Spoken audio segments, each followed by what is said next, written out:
राज्याचा नागरिक म्हणून, एका पक्षाचा अध्यक्ष म्हणून, एक विरोधी पक्ष म्हणून मला असं वाटतं काही गोष्टी सजेशन्स हे मला असं वाटतं सत्ताधाऱ्यांना सांगणं गरजेचं आहे, देणं गरजेचं आहे.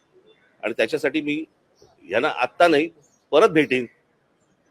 याच्यानंतर तुम्हाला काय राजकारणाच्या चर्चा करायच्या असतील त्या तुम्ही करत बसा.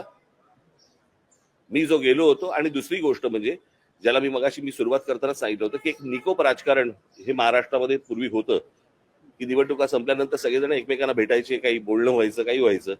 या सगळ्या गोष्टी आता संपलेल्या आहेत, बंद झालेल्या आहेत. आणि प्रत्येक गोष्ट ही तुमच्याकडे तिरस्कारानेच सगळ्या गोष्टी आपल्याकडे पाहिल्या जातात.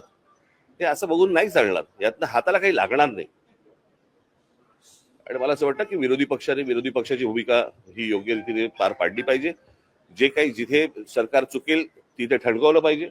आणि सरकारला मला असं वाटतं की आणि हे उद्या उद्या उद्या आम्ही सरकारमध्ये असू त्यांनी हीच गोष्ट केली पाहिजे. या पद्धतीनेच मला असं वाटतं राज्य चाललं पाहिजे, तरच लोकांच्या हाताला काहीतरी गोष्टी लागतील, अन्यथा काही लागायचं नाही.